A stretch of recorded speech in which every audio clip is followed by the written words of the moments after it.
profundidade das riquezas, da sabedoria e do conhecimento de Deus.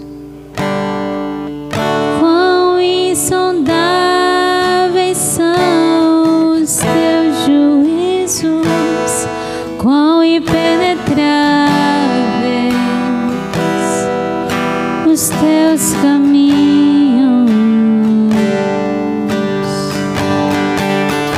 Quem, pois, conheceu a mente do Senhor? Ou quem foi o seu conselheiro? Ou quem primeiro deu a ele para ser restituído?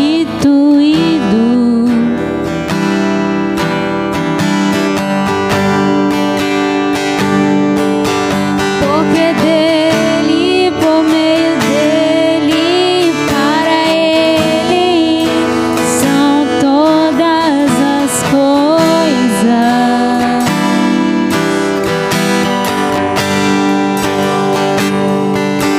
Porque dele, por meio dele, para ele são todas as coisas.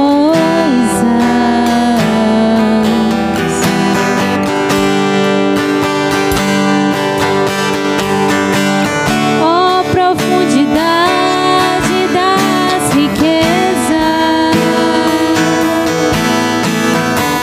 da sabedoria e do conhecimento de Deus.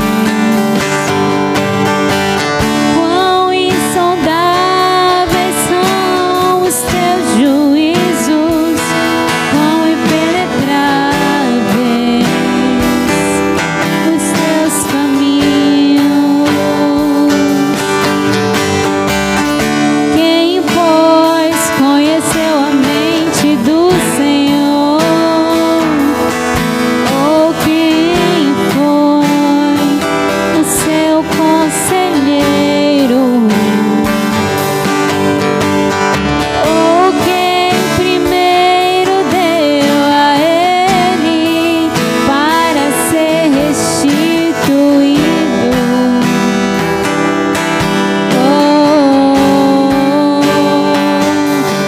Porque dele, por meio dele, para ele são todas as coisas.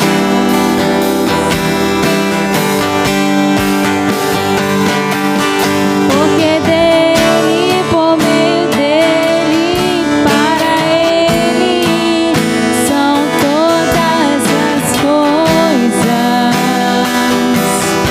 Vamos declarar: nunca foi sobre nós. Nunca foi sobre nós, nem sobre o que podemos fazer. É tudo sobre você, tudo para você, Jesus. Nunca foi sobre nós.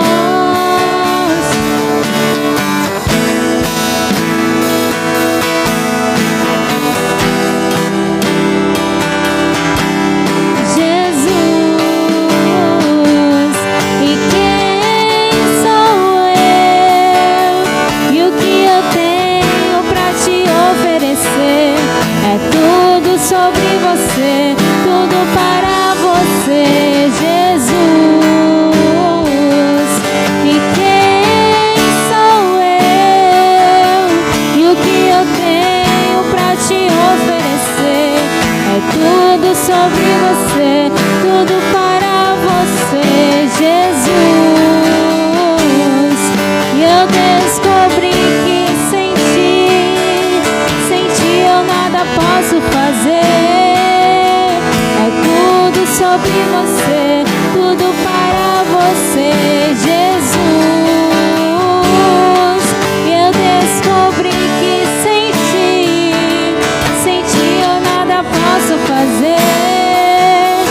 É tudo sobre você, tudo para você, Jesus. Você é santo, santo, santo, santo, santo, santo. É tudo sobre você, tudo para você, Jesus. Você é santo, santo, santo.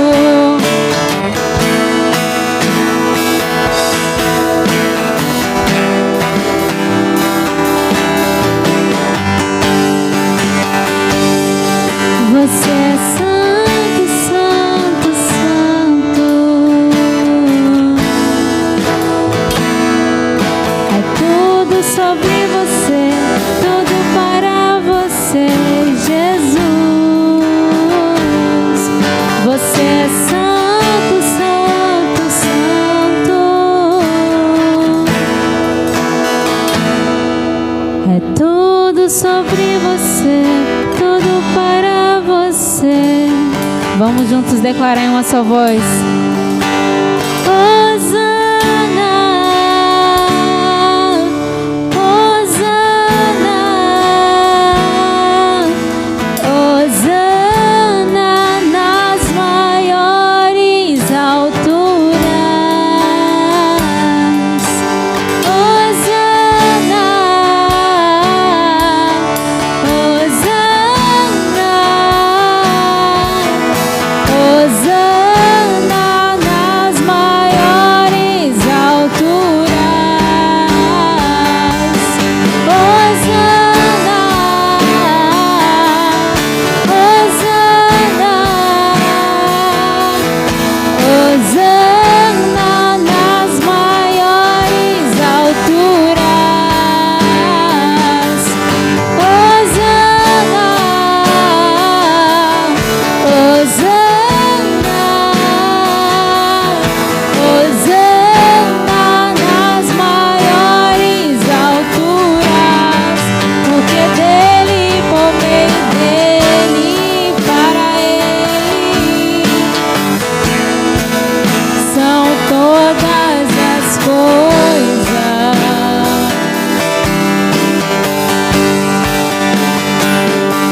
Porque dele, por meio dele, só para ele são todas as coisas.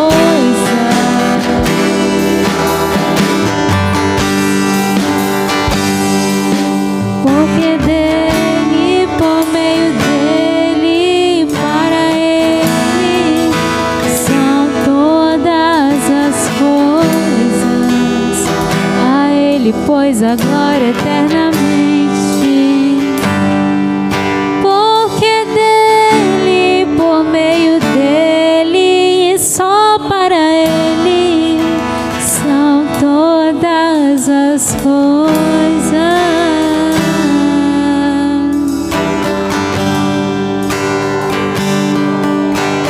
Nunca foi sobre nós.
dura para sempre.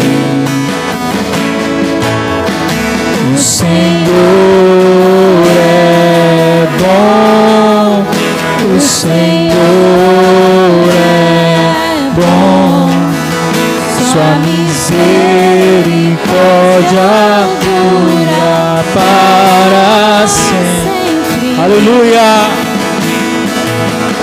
O Senhor é bom, O Senhor é bom, Sua misericórdia dura para sempre.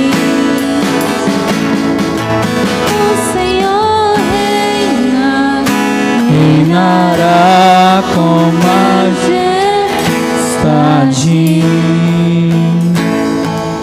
O Senhor reina em justiça e em verdade. O Senhor reina. O Senhor reina, reinará com majestade.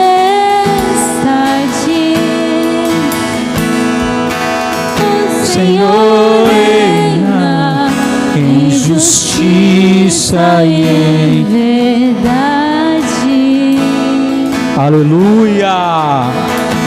O Senhor Senhor é. Vamos declarar a bondade do nosso Deus. O Senhor é bom, sua misericórdia dura para sempre. O Senhor é bom,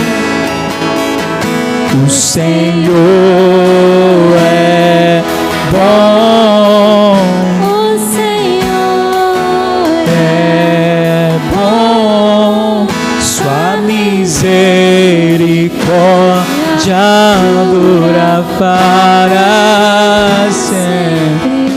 Vamos dar um aplauso ao nosso Rei. Aleluia! Oh glória! Aleluia!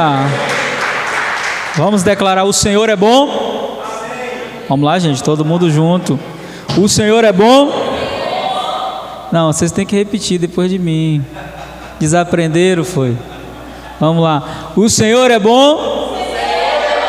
E a sua bondade dura para sempre. Aleluia, glória a Deus. Amém? Bendito seja o nome do Senhor. Pode sentar. Bem-vindos também os irmãos que estão na internet nos acompanhando. Renilda, Viliane, Gideon, Josué, Raineldes, a irmã Eliane e o irmão Floro, que estavam prontos para vir para o culto e de repente começou a chover e não puderam vir. Então sejam bem-vindos pela internet. E Thaisa Alves está aí também, Tita assistindo, Jesuíno lá de Portugal assistindo, pessoal aí na conexão. Amém? Vamos abrir as nossas Bíblias em Gênesis capítulo 16. Nós estamos falando toda quinta-feira sobre a aliança de Deus conosco, que é o Evangelho prometido a Abraão. Gálatas capítulo 3, verso 8 diz que, havendo Deus previsto, sabendo ele que iria justificar os gentios por meio de Jesus, anunciou primeiro o Evangelho a Abraão, dizendo: em ti serão benditas todas as famílias da terra. Diga, isso inclui a minha. Diga, isso inclui a sua, Jaguar. Isso inclui a sua, Levi. Isso inclui a sua, Peixoto. Isso inclui a sua, Luca. Isso inclui a sua, Gabriel. Isso inclui a minha casa. Amém? E essa aliança prometida, essa aliança declarada por Deus a Abraão, ela é sustentada primeiro pelo sangue de Jesus, que é superior à aliança que Deus fez com Abraão. A aliança que Deus fez com Abraão era uma sombra do que seria a verdadeira aliança que ele iria fazer através de Jesus. Então essa aliança, ela tem uma promessa para nós, e essa promessa não é só a eternidade está inclusa também, amém? Mas a promessa é que a nossa casa, a nossa família, enquanto aqui na terra, estaria debaixo da bênção do Senhor, e da promessa do Senhor. E a história do patriarca Abraão, que é a história que a gente está estudando, como um roteiro divino de como Deus trabalha em nossa vida, na nossa família, é interessante, porque ela mostra como Deus escolhe uma pessoa totalmente improvável do ponto de vista humano, um casal que não gera. Imagina você que alguém quer construir uma grande nação, encontraria um casal de jovens totalmente férteis para começar, mas Deus ele pega o improvável para fazer o sobrenatural acontecer. O profeta Isaías vai dizer: sendo Abraão um só, Deus o chamou, o abençoou e o multiplicou. E é interessante porque dentro dessa visão nós percebemos que se eu for o único da minha casa, e talvez aqui alguém que está assistindo, alguém que está presencial, foi o primeiro da sua casa a ser chamado por evangelho. No meu caso, isso foi uma realidade. É com um que Deus começa, mas a intenção de Deus não é um, a intenção de Deus é a família, amém? Mas ele precisa começar por meio de um, e o texto vai dizer lá no livro de Isaías que sendo Abraão um só, Deus chamou ele. Então tudo começa com o chamado divino, e o chamado divino muitas vezes vem carregado de improváveis, de situações que a gente diz assim: eu sempre que olho para minha família, na época antes do evangelho chegar, eu digo, se eu fosse escolher alguém na minha casa para que o evangelho entrasse, eu escolheria qualquer pessoa, menos eu. Mas Deus não trabalha com a nossa ótica humana, nem tampouco com a nossa lógica. Ele tem um trabalhar diferenciado, e esse construir divino na vida de Abrão, que ainda é Abrão, é interessante, porque a Bíblia não omite os erros que os homens cometeram servindo a Deus, e não emite com um propósito. Qual é o propósito? Paulo vai falar lá em Romanos capítulo 15, versículo 4, que tudo que está escrito na palavra, tudo está escrito para nos ensinar, e para que por meio da paciência e consolação das escrituras nós tenhamos a vida eterna. Então é interessante a gente pensar dessa maneira. Tem um propósito para tudo que acontece até a promessa se cumprir, amém? A promessa para mim e para a sua casa é completa. Eu sempre que vou orar pela minha família, eu digo: ninguém da minha casa vai para o inferno. Eu oro dizendo isso: ninguém da minha casa vai para o inferno. A minha casa, todo mundo vai ser alcançado pela promessa da salvação e pela graça do Senhor. E na sua também? E na sua também? Então, você que crê dessa forma, você precisa entender que não vai ser assim, de uma noite para o dia Deus vai fazer.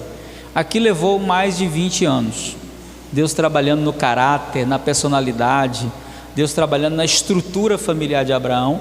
E aqui o capítulo 16 é onde acontece um dos atalhos, que Abraão e Sara tentam encontrar para tentar ajudar Deus no processo da promessa. E nós aprendemos, quinta-feira passada, a gente não transmitiu, mas a gente falou sobre isso, vamos continuar o texto inteiro hoje. Nós aprendemos que Deus não precisa da sua ajuda. Fala para o seu irmão: Deus não precisa da sua ajuda, não. Ele quer a sua obediência. Amém? Sua obediência. Deixa Deus ser Deus, Ele sabe ser Deus. Amém? Então vamos ler o texto, a gente vai ler todos os versículos, são 16 versículos, diz assim: Sarai, mulher de Abrão, não tinha mudado o nome ainda, não lhe dava filhos.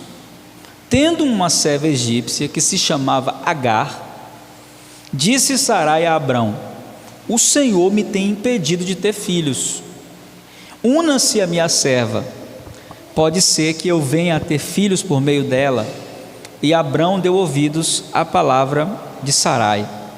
Então Sarai, mulher de Abrão, tomou Agar, a egípcia, que foi o presente que eles trouxeram lá daquela desobediência, sua serva, e a deu por mulher a Abrão, seu marido, depois de Abrão ter habitado 10 anos na terra de Canaã. E ele conheceu intimamente Agar, que engravidou. E ela então, vendo que estava grávida, passou a olhar com desprezo a sua senhora. Então Sarai disse a Abrão: seja sobre ti a afronta que me é dirigida. Coloquei a minha serva em teus braços, Mas vendo ela agora que está grávida, passou a olhar-me com desprezo. O Senhor julgue entre mim e ti. Abrão respondeu a Sarai: a tua serva está em tuas mãos, faze-lhe como bem te parecer. Sarai, mesmo vendo a escrava grávida, fez o quê? Maltratou-a. Aqui no original, né, se você for pegar, ela bateu mesmo na escrava, maltratou-a, e Agar fugiu da sua presença. Então, não um anjo, já aprendemos aqui, né, que quando aparece o anjo, está falando de quem? Yeshua, Jesus. Então, o anjo do Senhor Jesus, aqui numa teofania, Jesus, encontrando-a junto à fonte no deserto, a fonte que está no caminho do sul, perguntou-lhe: Agar, serva de Sarai, de onde vieste e para onde vais? Respondeu ela: estou fugindo da presença de Sarai, minha senhora. Disse-lhe o anjo do Senhor: volta para tua senhora e humilha-te sob as mãos dela. E o anjo do Senhor acrescentou: multiplicarei tanto a tua descendência, de modo que tão numerosa não poderá ser contada. E o anjo do Senhor disse ainda: está grávida e terás um filho, que chamarás Ismael, pois o Senhor ouviu a tua aflição. Agora olha que palavra forte esse versículo 12, viu? Isso aqui é como se fosse a característica profética dos ismaelitas, né? Dos árabes. Olha só que forte isso aqui. Ele será como um jumento selvagem, ninguém vai domar,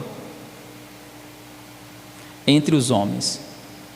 A sua mão será contra todos, e a mão de todos contra ele, e habitará na presença de todos os seus irmãos. E o nome do Senhor que com ela falava, ela chamou El-Roi, pois disse: não vi eu neste lugar aquele que me vê?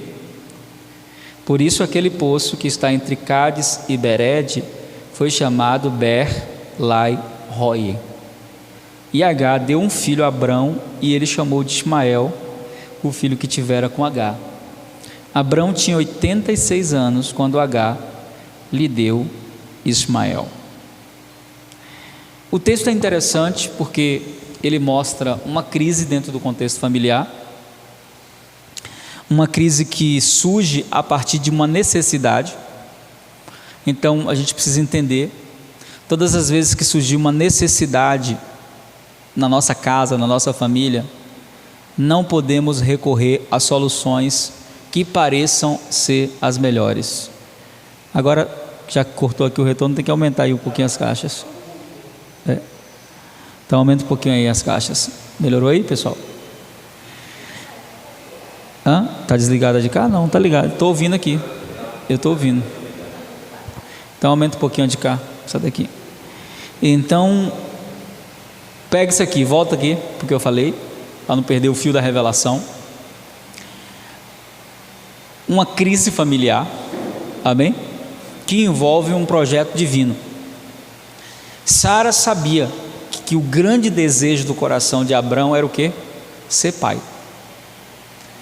E é interessante porque a Bíblia vai falar que Sara, ela tinha tanto respeito por Abrão, tanto respeito, lá no livro de Pedro, né? As esposas não gostam muito desse texto, né? Quando ela diz assim, esposas, Pedro pega pesado, né? Pedro diz assim, esposas, sejam submissas aos vossos maridos, tomando como exemplo a Sara, que tinha tanto respeito pelo marido que chamava ele de meu senhor. Então, tá ouvindo, dona Rosa? Vai me chamar de meu senhor. Sim, senhor, ela já respondeu ali, tá vendo? Isso é com a esposa que vive a palavra. Tá ouvindo, dona Carla? Chegar, meu senhor Gabriel, o que é que o senhor deseja? Né? Então, a submissão de Sara, ela era total. Quando a gente olha o contexto, quando a gente olha o contexto, a pergunta que surge, não sei na sua mente, mas na minha é: imagina uma esposa que ama seu marido, ela não vai querer que o seu marido se deite com nenhuma outra mulher. É meio que estranho esse tipo de comportamento, principalmente nessa época aqui, onde havia uma moral mais alta do que hoje em dia, né? Então, às vezes a pergunta que surge é: de onde surgiu essa ideia no coração de Sara? Aí você vai perceber que tem duas coisas envolvidas. Primeiro, ela quer agradar o seu marido, porque ela sabe que o sonho do marido é ter um filho, mas é também um desejo do coração dela ter filho, porque olha só o que ela diz, né? Ela diz assim, para que, versículo 2, disse Sarai a Abrão: o Senhor me tem impedido de ter filhos, una-se a minha serva. Agora olha o que ela diz: pode ser que eu venha, Sara, eu venha ter filhos por meio dela. Então existem duas vontades aqui da parte dela. A primeira, ela sabia do desejo do coração de Abraão de ser pai, então ela disse: encontrei uma solução legal, vou juntar a fome com a vontade de comer agora. Então Abraão quer ser pai, eu também quero ser mãe. Por que ela disse pode ser que eu possa ter filhos por ela? Porque o filho do escravo não era de quem paria. Quando nascia o filho de uma escrava, não pertencia à mãe. O filho do escravo que nascia pertencia ao seu dono, ao seu senhor. Então o menino era como se H fosse uma barriga de aluguel. Na verdade foi a primeira barriga de aluguel já conhecida, né?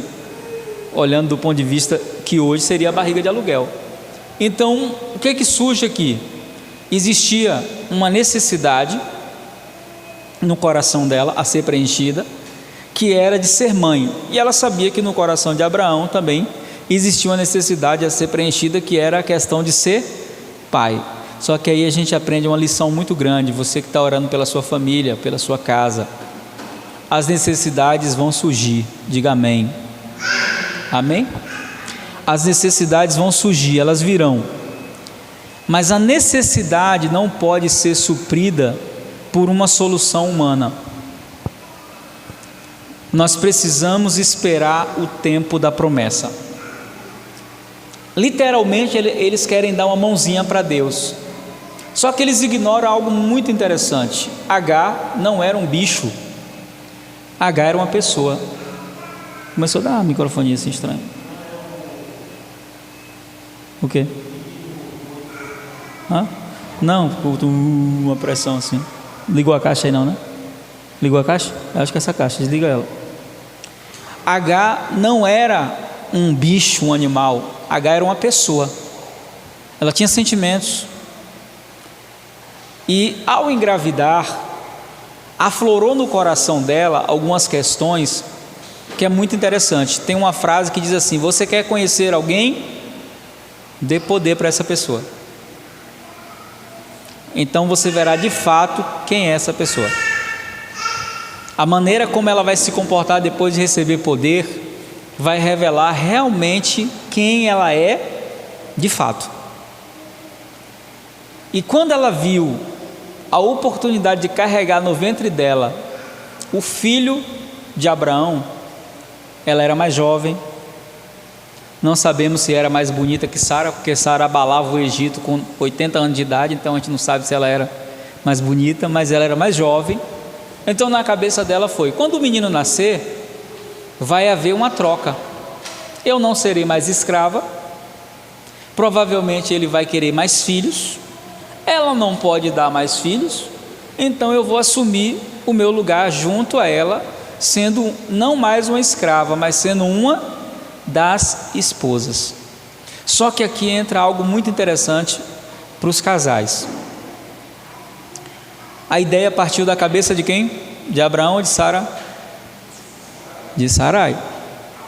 E quando Sarai foi reclamar, o que foi que Abraão disse?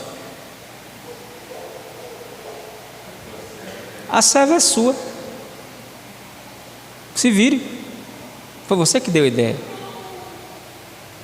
Em outras palavras, ele diz assim: olha, eu estou aqui, mas eu não tenho nada a ver com isso. Quando a gente olha uma atitude como essa do ponto de vista contemporâneo hoje, falando do ponto de vista de hoje, né? A gente diz, pô, Abraão vacilou. Ele foi totalmente omisso no seu papel. Só que Abraão aqui, ele destaca algo que às vezes a gente não consegue enxergar. É que o relacionamento dele com Sara estava acima de qualquer coisa. Nesse momento agora. Ele diz para ela, olha, o que você decidir, está decidido. Só que a ideia de Sara não era que Agar fosse embora. Ela queria criança. Ela queria o filho. Por isso ela mandou ela se deitar. Depois que Abraão diz para ela, a serva é sua, ela bate em Agar grávida. E Agar não suporta aquilo, foge. E nessa fuga é interessante porque a Bíblia vai nos ensinar que fugir não é solução para problema. Amém? Em caso nenhum. Todas as vezes que a gente fugir de um processo, Deus vai nos mandar de volta para o lugar do tratamento. A gente viu isso com Elias domingo, né? Começamos a falar de Elias. Elias fugiu de Jezabel e Deus mandou de volta. Então, quando ela foge, entra um fator que a gente precisa entender, que se você entender isso que eu vou falar agora, você vai encontrar uma resposta para todos os seus problemas. Que fator é esse? Um fator que se chama economia divina. O que é economia divina? É Deus agindo em todas as circunstâncias da nossa vida, até aquelas que a gente não deveria fazer. Por que Deus não se revelou a Agar enquanto ela estava com Abraão e com Sara? Por que Deus foi se revelar a ela justamente quando Agar fugiu?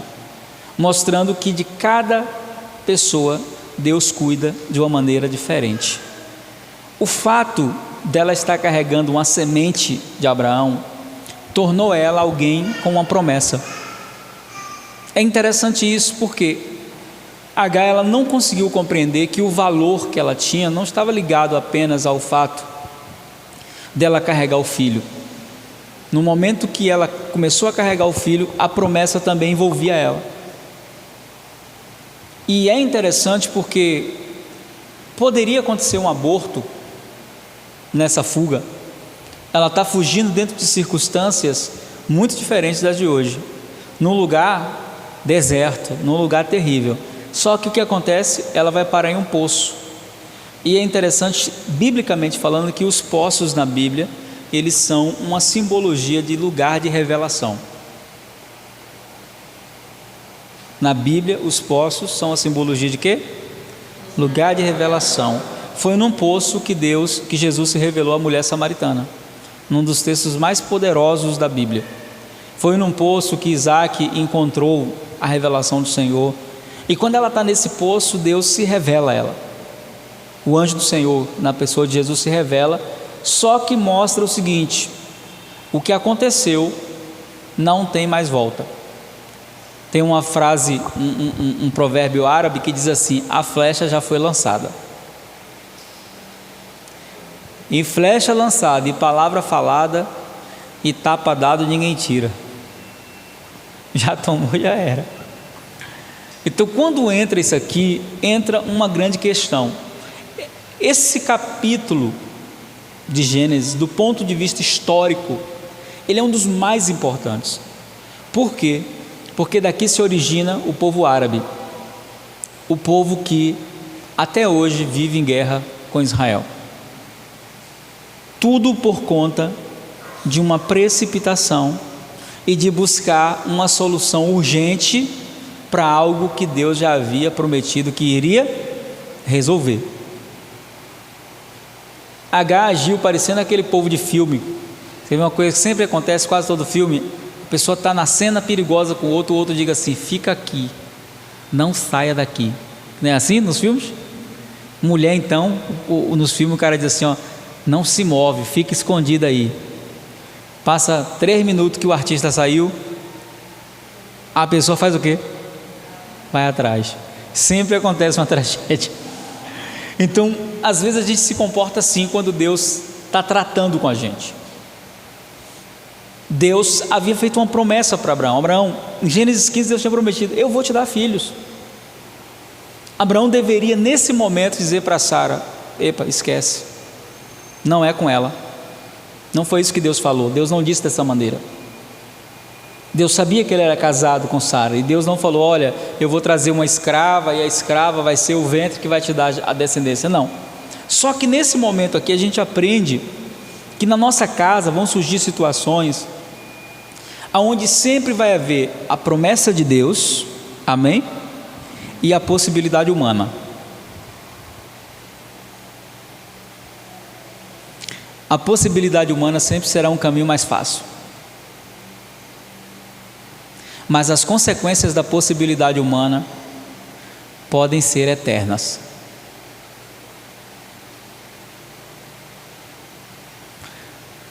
Marido traiu a esposa, a possibilidade humana diz o quê? Divórcio. Na nossa geração então, ou vice-versa, a esposa traiu o marido, possibilidade humana é o quê? Divórcio. Já traiu mesmo, quebrou a aliança, vai pagar preço de oração para restaurar. Por quê? Você é nova, bonita, tem uma vida pela frente. O filho entrou nas drogas, descobriu que o filho está nas drogas, possibilidade humana, psicólogo, centro de recuperação, se livrar do problema. Só que o caminho da restauração é o preço de oração, é a paciência, é demonstrar uma forma de amor que você nunca demonstrou antes. Ao filho assumir uma conduta sexual distorcida, vou sair de casa, ai, graças a Deus saiu de casa, me livrei da vergonha, me livrei do problema. Possibilidade humana. As possibilidades humanas, elas sempre parecerão o caminho mais fácil. Só que algumas decisões tomadas diante de possibilidades humanas como essa, podem trazer consequências que vão durar por descendências. Até hoje existe uma guerra acontecendo por causa dessa precipitação. Então, quando nós estamos buscando a Deus, quando nós estamos voltados para Deus, orando pela nossa família, orando pela nossa casa, vai chegar a hora, de verdade, vai chegar a hora que vai dar vontade de você jogar tudo para o alto. Você vai dizer assim: não aguento mais não. Eu oro, esse homem não muda. Eu oro, essa pessoa não muda. Parece que quanto mais eu oro, mais o homem fica endemoniado, mais o demônio entra nele. E nessas horas a gente pensa várias coisas. É melhor eu sozinha do que mal acompanhada. É melhor eu viver minha vida do que... E quando a gente faz isso, o que nós perdemos quando nós abandonamos a promessa? Eu me lembro quando Deus me mandou sair do emprego para voltar para a obra em tempo integral. Eu nunca esqueço essa experiência. Ela marcou a minha vida de forma muito poderosa. Eu me lembro que uma noite de oração, trabalhando, né? Eu trabalhava... Pega água para mim, por favor, Rosso. Eu trabalhava... Irmão Flora está assistindo, viu? Eu sem água aqui, viu, irmão Flora? Vendo aí? Irmão Flora está assistindo. Ficar se coçando em casa. Então, eu trabalhando uma noite, né? Eu trabalhava orando ali, na correria, orando. E eu me lembro como Deus falou assim: deixa tudo. Pede conta do emprego, pede demissão, deixa tudo e volta para a obra em tempo integral. E eu fiz uma pergunta para Deus, que a resposta veio assim, rápido. Eu falei: se eu não fizer isso, Senhor, o que acontece?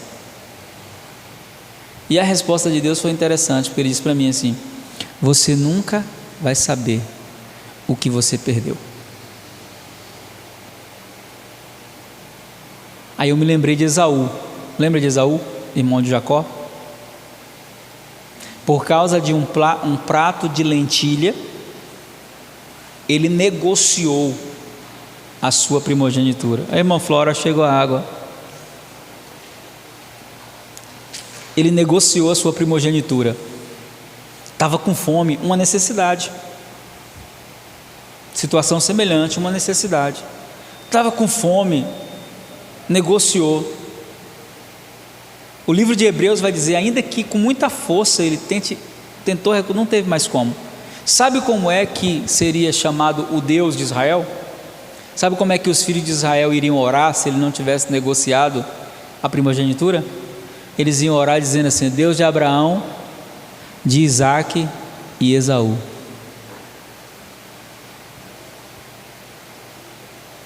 Tu és o Deus de Abraão, de Isaque e Esaú. Ele não tinha dimensão do que ele estava negociando naquele momento. Ele não tinha dimensão. É claro que aí entra um fator chamado soberania divina. Paulo vai dizer que Deus já havia escolhido Jacó desde o ventre. Não sei se porque Deus sabia que Esaú não era alguém que valorizava o que teria que ser valorizado, não sei. O que define as escolhas divinas eu não faço a mínima ideia. Como eu falei, se eu fosse Deus, começaria por qualquer outra pessoa, menos eu na minha casa. Mas aqui o que o texto está nos ensinando é que no processo das promessas de Deus para a nossa família, vai chegar um momento em que a gente vai querer jogar a toalha, vai querer deixar tudo para trás, vai dizer: olha, eu não aguento mais não, porque o tempo não perdoa ninguém. O texto vai dizer, olha só isso aqui, versículo 3: depois de Abrão ter habitado 10 anos na terra de Canaã. Para a gente foi um capítulo, né? Para a gente foi um capítulo, do 15 para o 16, mas desde aquele momento da promessa até agora são 10 anos. Então tem 10 anos que Deus falou, 10 anos que Deus falou, não aconteceu, não vai acontecer mais não. Não deixe o tempo roubar a sua fé, nem sabotar a sua promessa. 10 anos depois, muito tempo. Porque o que acontece? Quando a promessa se cumpre, escute isso, quando a promessa se cumpre, a gente nem lembra quanto tempo demorou. Depois que a promessa se cumpre, você não consegue nem lembrar quanto tempo demorou. Porque você entra numa dimensão de graça tão grande, que o tempo que passou, você nem lembra. Então nessa noite que nós possamos entender, Deus tem uma promessa para a nossa casa, amém? Amém? E nós não vamos buscar soluções humanas, nós vamos esperar a ação e o tempo do Senhor para a nossa família. Por quê? Porque Deus não tarda. Ele tarda, mas não falha. Ele chega na hora certa, exata. E se está demorando, fique tranquilo. É porque Deus está trabalhando em nós. Ele tem um propósito para que a promessa não seja apenas recebida, mas ela seja mantida. O que Deus disse para Abraão: ser tu uma bênção. Mas eu já cometi erros no meu processo. Alguns erros não tem como consertar, como esse aqui, não tinha mais como consertar. Então Deus disse: já que não dá para consertar, deixa eu abençoar Ismael também, deixa eu consertar isso aqui. Ele será um príncipe, algumas versões dizem ele será um príncipe entre os irmãos. Mas a natureza dele vai ser assim, ele vai ser um jumento selvagem, ninguém vai domar o bicho. E é assim até hoje, né? Um dos maiores impérios que existiu foi o turcomano, eram árabes. Conseguiram quebrar os impérios mais poderosos que existiam. Então, aquilo que não der para a gente consertar, a gente deixa na mão de Deus, amém? Mas aquilo que der para você consertar, conserte. É pedindo perdão? Peça. É se humilhando, como H teve que fazer? O que o anjo disse para H? Olha só, o anjo disse para H: eu vou consertar o que você não pode consertar, mas tem uma parte que é você que tem que fazer. A minha parte, sabe qual é? É abençoar seu filho. Eu vou dar a ele uma promessa também. Você não pode fazer isso, mas eu posso. Mas tem uma parte que não é minha, H, tem uma parte que é sua. E sabe qual é essa parte? Volte e se humilhe debaixo da mão da sua senhora. Então vira para o seu irmão e diz: Deus não vai consertar aquilo que é para você consertar. Eita Jesus, apertou, estreitou, hein? Deus só vai consertar o que você não tem como consertar, mas o que é para você consertar, vai lá e conserte. É pedindo perdão? Peça perdão. É se humilhando? Se humilhe. O que Deus estava dizendo para H às vezes, para a promessa se cumprir, tem que ter humilhação, mas um dia vai chegar a vitória. Então que você possa entender isso. Deus está fazendo uma obra grande na sua casa, diga glória a Deus. Ele está fazendo uma obra grande na sua família, mas Deus só vai fazer o que tu não pode fazer. O que é sua parte é contigo mesmo, como diz lá no Rio de Janeiro, né? É contigo mesmo, Peixoto. Amém? Então vamos orar para Deus fazer a parte dele e nos dizer qual é a nossa. Amém? Fica de pé em nome de Jesus para a gente orar nessa noite. Lembrando que hoje a gente não faz a oração às 9h45, a oração vai ser agora aqui. Amém? Já orando pela família. E o pessoal que está aí no YouTube recebe a palavra, tá? O que é para você fazer, você tem que fazer. O que é para Deus fazer, Ele vai fazer, e Ele só faz aquilo que você não pode fazer. Pega aí, está conectado aí no Bluetooth aí, não? No seu celular? Coloca aí, Cícero Euclides, é o canal que eu uso de fundo musicais. Cícero Euclides, coloca aí no seu celular aí. E aí pode escolher um fundo musical aí. Tem um fundo musical aí, oração pela família, momento de oração com a família. Você achou aí Cícero Euclides? Quero recomendar esse canal para vocês que estão assistindo, que estão aqui. Esse irmão, o canal dele é só de fundo musical, são mais de 500 lá. E é uma maravilha isso, né? Eu não gosto muito de usar pregando, que eu acho que mexe muito com a sensibilidade das pessoas, e a palavra não precisa disso. Mas orando eu acho bem interessante usarmos fundo musical. Achou aí Cícero Euclides? Cícero, é isso mesmo? Cícero Euclides? Cícero Euclides, fundo musical de oração, achou? Cícero Euclides, só você colocar o nome dele aparece. Ele é desse ramo aí, ele é o top 1. Sim ou quê? Achou? Vê se você acha aí, momento de oração com a família, Cícero Euclides. Se você colocar assim, do jeito que eu estou falando, aparece. Momento de oração com a família. Coloca aí bem baixinho aí para a gente orar agora. Vamos orar por nossa casa, vamos orar por nossa família. A promessa é nossa e vai se cumprir em nome de Jesus. Amém? Feche seus olhos, coloca a mão no seu coração. Vamos interceder nessa hora em nome de Jesus. Senhor meu Deus, meu Pai, nós queremos bendizer Teu nome nessa noite. Queremos reconhecer a Tua graça, o Teu favor, reconhecer que a Tua palavra é soberana e poderosa. Nos achegamos a Ti como igreja reunida aqui nessa noite, unidos também aqueles que estão nos acompanhando pelas redes sociais. Nós queremos formar diante de Ti um altar de pedras vivas, meu Pai, um altar de adoração, de louvor, de engrandecimento ao Teu nome, um altar de confiança em Ti, porque ninguém é poderoso como o Senhor. E aquilo que nós não podemos fazer, aquilo que nós não podemos realizar, a Tua palavra diz em Efésios capítulo 2, verso 20, que o Senhor é poderoso para fazer infinitamente mais, além do que pedimos ou pensamos, segundo o Teu poder que em nós opera. Então nessa noite nós queremos orar por nossa casa, nós queremos orar por nossa família, nós queremos orar pelo nosso lar.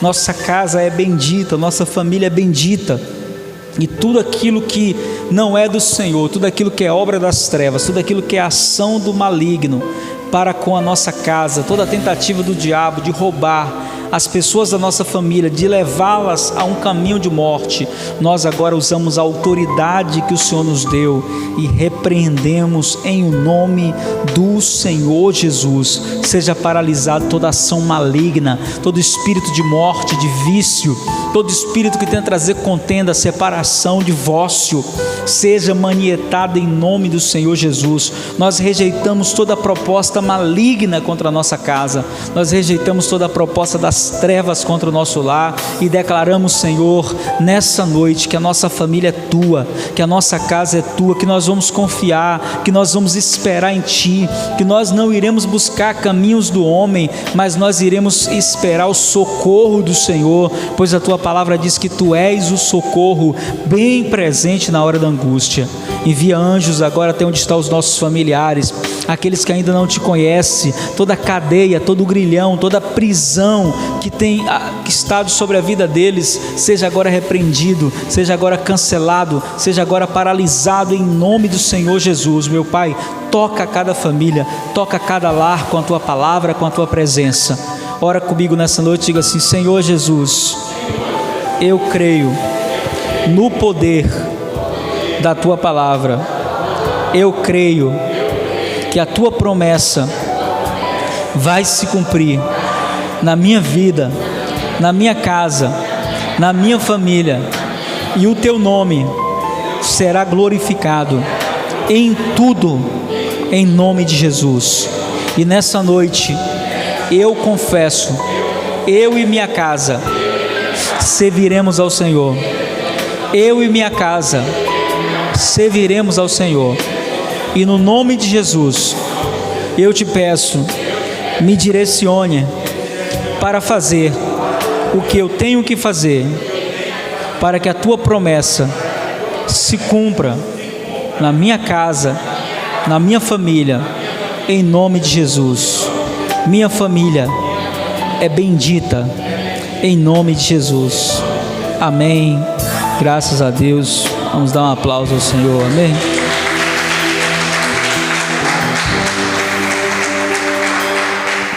Aleluia. Senta aí um pouquinho. Pode tirar. Domingo, nosso culto, primeiro culto de maio, mês abençoado aí, né? Mês cheio de promessa, de bênção, de graça do Senhor, mês de vitória, em nome de Jesus. Então, maio chegando, abril indo embora, o ano começou na instante e já vamos para o quarto mês. Quarto ou quinto? Para o quinto mês, misericórdia. Já é dezembro. Já chega dezembro. Então, os dias são maus. O tempo está sendo abreviado. A gente tem que tomar muito cuidado para remir o tempo. Amém? Então, domingo a gente está junto. Domingo a gente está junto, adorando às 10 da manhã, buscando a palavra do Senhor e continuando falando sobre a jornada do profeta Elias. Quero convidar o pessoal da Igreja de Cristo, os que estão aqui, os que estão em casa, os que estão assistindo, a assistirem às leituras que nós estamos fazendo no clube de leitura do livro do Jordan Peterson, 12 Regras para a Vida, um Antídoto para o Caos. Tem sido muito edificante. Nós vamos estar realizando em junho aqui o nosso congresso de família, e algumas coisas que a gente vai colocar sobre criação de filhos são baseadas nas lições desse livro, que são bem interessantes. Então a gente vai estar tendo o congresso de família em junho, e estamos nos programando, e algumas coisas que ele fala nesse livro são bem interessantes, porque ensina a gente a trazer a ordem em meio ao caos. Isso tem sido bom demais, um aprendizado que tem abençoado muitas pessoas, e você que é da casa não pode ficar de fora. Amém? Que você possa receber a palavra e ser abençoado. Nós vamos ofertar nesse momento. Você que está em casa, que acompanha esse ministério, que quiser semear também, você pode, por meio do Pix. É só você sinalizar que a gente envia para você o número Pix para você estar ofertando. Mas você que está aqui, vai ofertar no presencial mesmo. Amém? E agora, então pega aí a sua semente em nome de Jesus, saia do seu lugar com alegria, louvando e exaltando o nome do Senhor, semeando nessa noite em nome de Jesus. Pai, nós queremos abençoar cada semente que será lançada nessa noite. Declaramos provisão, prosperidade e abundância na vida dos teus filhos, e que o Senhor possa derramar abundantemente também sobre a vida daqueles que estão assistindo, que vão estar ofertando nessa noite. Que o Senhor possa manifestar a tua graça e o teu favor, em nome de Jesus. Amém. Amém? Mesmo a música já tendo acabado, você pode vir, não fique constrangido não, tá? Não perca a oportunidade de semear. Vamos orar, agradecendo a Deus, bendizendo o nome do Senhor. Que o Senhor te leve para casa em paz, protegido debaixo da presença dEle. Os irmãos que estão em casa também, Deus abençoe. Que você seja abençoado grandemente nessa noite. Senhor, em nome de Jesus, te damos graças por essa noite, pela palavra, pela promessa, pelo momento de adoração. Nossa casa é tua, nossa família é tua.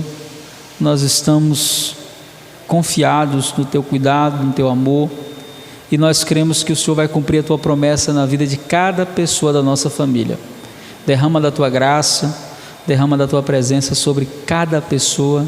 Leva os teus filhos para casa em paz, guardados no teu sangue, livre de todo mal, de todo ataque do inimigo. Que a graça do Senhor Jesus, o amor do nosso Deus Pai e a comunhão do nosso doce amigo Espírito Santo seja com toda a igreja de Cristo, hoje e sempre. Não sai sem falar com seu irmão, sem abençoar seu irmão, sem liberar a bênção sobre a vida dele, em nome de Jesus. Amém?